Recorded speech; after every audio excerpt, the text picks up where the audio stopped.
seconde 7. Alors, comme c'était prévu, on va travailler un petit peu sur la grammaire, de manière à ce que vous puissiez faire les exercices des pages 61 et 63 qui concernent la maîtrise de la valeur des temps, de l'indicatif et du subjonctif et la maîtrise de la concordance des temps. Donc, dans un premier temps, vous voyez qu'on a 4 parties dans chacune des feuilles que je vous ai données, dans chacun des cours que je vous ai donnés. Une partie qui s'intitule Découvrir, une Retenir, une Pratiquer et un atelier d'expression. Alors, les ateliers d'expression sont facultatifs, mais néanmoins, si vous voulez me les rendre, me les envoyer par mail, surtout n'hésitez pas, ça vous fera des points bonus en plus au niveau de votre note d'implication, d'investissement. Alors, tout d'abord, donc, la leçon 29, maîtriser la valeur des temps de l'indicatif et du subjonctif. En fait, c'est la suite de la leçon qu'on avait faite, je ne sais pas si vous vous souvenez, sur mode, temps, valeur. On avait commencé par voir la valeur des modes. Donc, normalement, la valeur des modes, ça ne devrait pas poser de problème particulier. Je vous rappelle que l'indicatif, c'est le mode du réel, que le conditionnel, c'est le mode de la condition, de l'hypothèse, le subjonctif, le mode du possible, et l'impératif, le mode de l'ordre ou du conseil. Alors, vous allez commencer par faire l'exercice découvrir. Donc, dans découvrir, vous avez un petit texte qui est tiré de l'art poétique de Nicolas Boileau, un des fondateurs du classicisme en France, et qui écrit donc dans cet art poétique en 1674 « Ce que l'on conçoit bien s'énonce clairement, et les mots pour le dire arrivent aisément. Surtout quand vos écrits, la langue révérée dans vos plus grands excès, vous soit toujours sacrée. » Alors, on vous demande, dans un premier temps, de souligner les verbes à l'indicatif et de surligner le subjonctif. Je vous laisse, j'ai une petite montre à côté de moi, je vous laisse 30 secondes, montre en main, pour faire ce travail.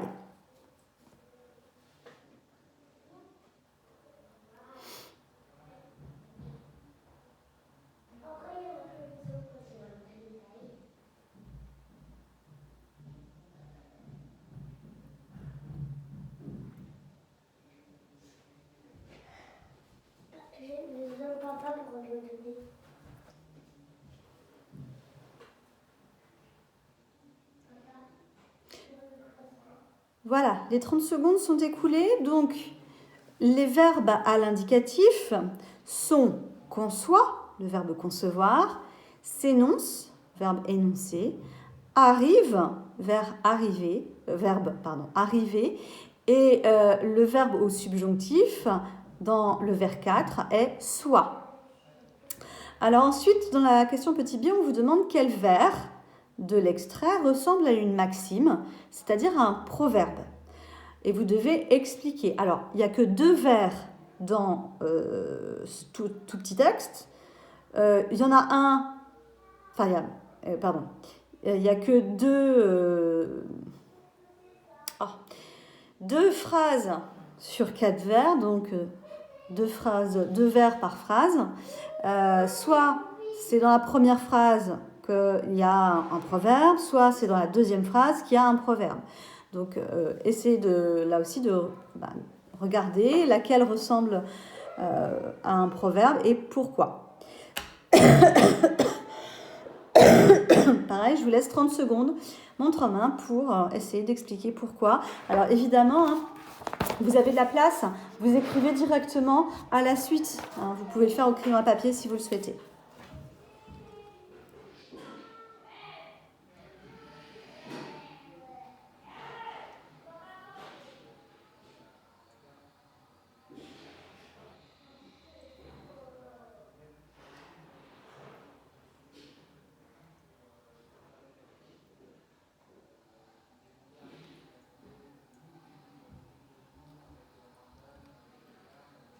Voilà, les 30 secondes sont écoulées.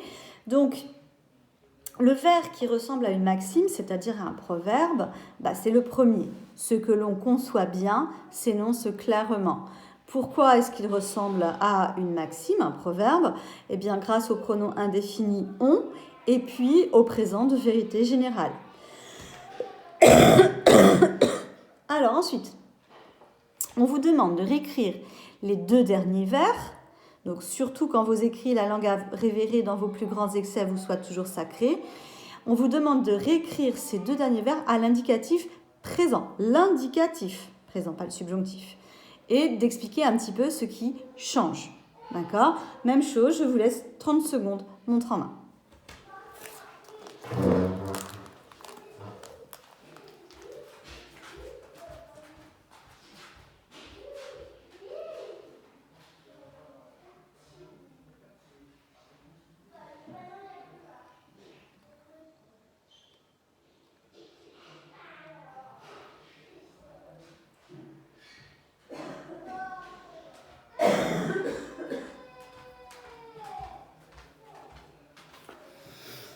Alors, les 30 secondes sont écoulées.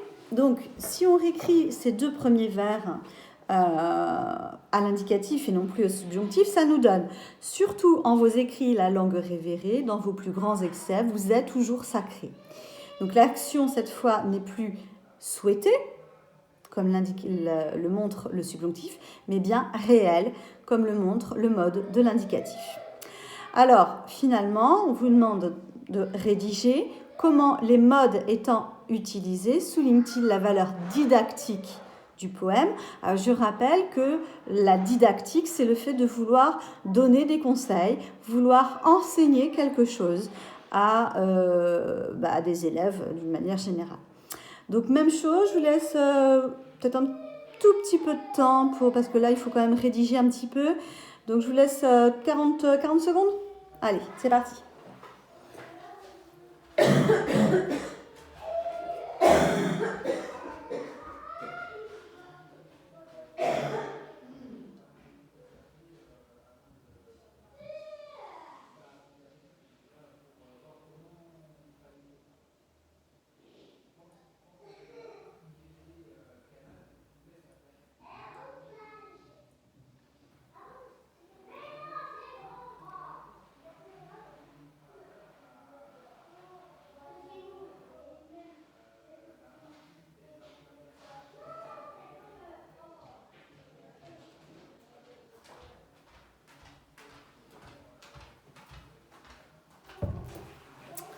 Voilà, me voici de retour. Donc, le subjonctif, il a ici une valeur impérative qui va guider le lecteur pour qu'il améliore son style. Donc, c'est bien une valeur d'enseignement. Le présent de vérité générale, des verbes à l'indicatif, universalise le propos et place le poète dans la position de celui qui connaît les règles et qui va dispenser son savoir. Alors ensuite, vous avez donc la leçon retenir. Normalement, cette leçon, vous avez déjà dû la faire au collège, d'accord? Donc normalement, ce ne sont que des révisions. Vous avez donc deux points, la valeur des temps de l'indicatif d'abord et la valeur des temps du subjonctif. Ensuite, vous voyez que la valeur des temps du subjonctif, c'est vraiment très très limité. Hein. On est dans quelque chose qui est fort peu employé. En particulier à l'oral, c'est pas employé le subjonctif imparfait ou le subjonctif plus que parfait. En revanche, les temps d'indicatif, ça, vous devez absolument maîtriser. Donc le présent. Déjà, le présent, sa valeur la plus commune, c'est le présent d'énonciation. C'est celui qui se déroule au moment où l'on parle. Par exemple, en ce moment, je fais un cours de grammaire. Je fais, en ce moment, c'est le présent d'énonciation. Le présent de vérité générale, c'est celui qu'on utilise pour les vérités générales, c'est-à-dire les définitions, les proverbes, etc., du type l'eau bout à 100 degrés, je ne sais pas, mais encore la terre est ronde, 2 plus 2 font 4, ce sont des présents de vérité générale. Ensuite, vous avez le présent de narration. Le présent de narration, vous le trouvez en fait dans un texte qui est écrit au passé, donc avec comme temps de référence le passé simple et l'imparfait. Et puis tout d'un coup, paf, vous avez un présent. Ce présent, il a pour valeur de rapprocher le lecteur du récit, de donner plus de vivacité à l'action, de la rendre plus vivante. Donc par exemple, on imagine une situation, il était une fois dans une contrée lointaine, une belle princesse retenue en otage par un dragon absolument épouvantable. Un beau prince d'un pays voisin entendit parler de cette horreur et décida d'aller aider la princesse. Soudain, il arrive devant le dragon et un combat s'engage. Donc vous voyez, j'ai commencé mon récit à l'imparfait et au passé simple. Et puis pour donner plus de vigueur, plus d'importance à l'arrivée de ce prince venu sauver la princesse, j'ai choisi le présent. Donc c'est ça qu'on appelle le présent de narration, le présent qu'on utilise dans une narration, c'est-à-dire un récit au passé. Ensuite, le présent peut avoir deux valeurs, celle de futur proche ou celle de passé proche. Par exemple, j'y vais demain, demain je vais au cinéma, donc là c'est du futur proche. Ou alors de passé proche, elle sort à l'instant, elle vient de sortir, elle est déjà sortie, d'accord? C'est du passé, mais elle vient de sortir, vient est bien conjugué au présent. Alors ensuite, les valeurs de l'imparfait. Alors, l'imparfait, ça peut être tout simplement du passé, hein, c'est évident. On est dans de la répétition dans le passé. Chaque matin, il se levait à 6 heures, prenait son petit déjeuner, se brossait les dents, prenait une douche, puis partait travailler. Vous voyez, là, c'est le chaque matin ou chaque jour qui va nous donner l'indice qu'il s'agit d'un imparfait de répétition. L'imparfait peut aussi servir de description dans un récit au passé. Hein, elle était belle, admirable, rayonnante, etc. Et puis, l'imparfait peut avoir aussi une valeur de second plan par rapport au passé simple. C'est-à-dire qu'il va présenter les circonstances d'un événement qui, lui, sera exprimé au passé simple. Par exemple, il se promenait dans la rue quand soudain, il rencontra son meilleur ami. Vous voyez bien qu'il se promenait dans la rue, c'est les circonstances de l'événement. C'est pas ça, l'événement. L'événement, c'est pas qu'il se promène dans la rue. L'événement, c'est qu'il rencontre son meilleur ami. D'accord? Donc, l'imparfait sert à présenter les circonstances d'un événement. Et donc, on appelle ça une action de second plan. Par opposition au passé simple, qui lui raconte une action de premier plan. Donc, vous avez la même phrase. Je lisais quand il sonna. Je lisais imparfait de second plan, il sonna, passé simple de premier plan. C'est ça l'élément important.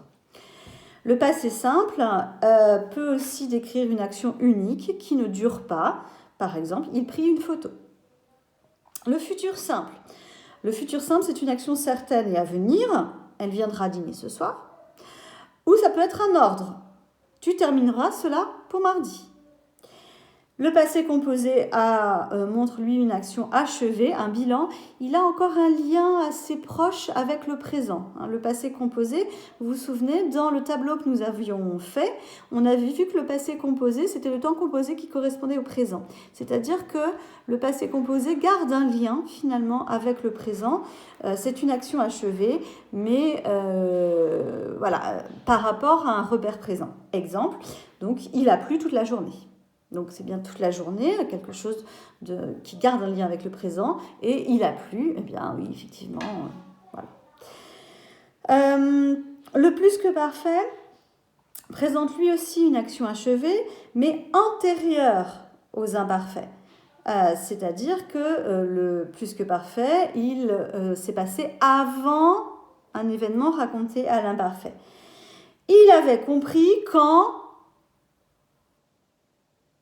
il fut interrogé, par exemple. Donc d'abord, il a compris, et ensuite, il est interrogé.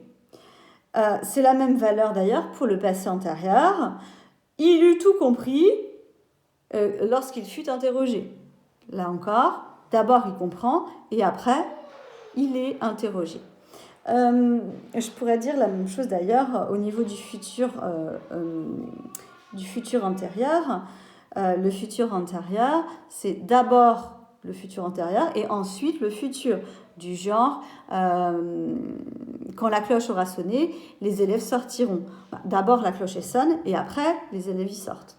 D'accord ? Le plus que parfait peut aussi montrer un regret quand il est employé dans une phrase hypothétique introduite par si. Si j'avais pu le prévenir à temps, hein, on voit bien que là, la personne qui parle regrette de ne pas avoir pu intervenir à temps. Le plus que parfait peut aussi montrer l'irréel du passé. S'il avait travaillé, il aurait réussi. Mais comme il n'a pas travaillé, il n'a pas réussi. Donc, c'est de l'irréel du passé. Le futur antérieur, je n'y reviens pas puisque je vous en ai parlé juste avant. Le subjonctif. Donc, le subjonctif, c'est le mode de l'action inaccomplie, espérée, c'est le mode du souhait. Donc, le subjonctif présent peut indiquer un ordre, un conseil ou un souhait, du genre qu'il vienne. Peut exprimer aussi une indignation. Moi, que je vole des stylos, c'est pas possible. Et le subjonctif passé a les mêmes valeurs que le subjonctif présent, donc l'ordre, le conseil, le souhait, l'indignation. Qu'elle ait réussi ne m'étonne pas. Donc là, on est dans un souhait, mais qui est déjà passé. Ensuite, on vous signale avec un petit point d'exclamation que les subjonctifs imparfaits et plus que parfaits ont des valeurs modales, mais à l'écrit seulement, hein, puisque, comme je vous l'ai dit, à l'oral, on ne les utilise pas vraiment. Alors ensuite, vous voyez que vous avez la deuxième page qui s'intitule « Pratiquer ». On vous demande dans l'exercice 2 de conjuguer les verbes au mode et au temps qui conviennent en donnant ensuite leurs valeurs. Donc vous avez des pointillés qu'il suffit de remplir. Vous avez un exercice 3 ensuite qui s'intitule « Vers le commentaire ». Pour vous montrer comment vous pouvez tirer parti de points de grammaire pour faire votre commentaire composé à l'écrit ou votre lecture linéaire à l'oral. Donc là, vous avez un petit texte tiré d'Alfred de Musset et vous avez un petit A et un petit B à traiter. Et donc, comme je l'ai dit, vous avez un atelier d'expression. Si vous souhaitez le faire, me l'envoyer sur mon adresse mail, par exemple, eh bien, vous pouvez le faire. Et comme ça, je pourrais éventuellement, si c'est bien réussi, vous mettre des points supplémentaires sur votre note de participation. Voilà, je vous retrouve très vite pour faire la partie suivante, c'est-à-dire maîtriser la concordance des temps. Je vous souhaite une bonne journée.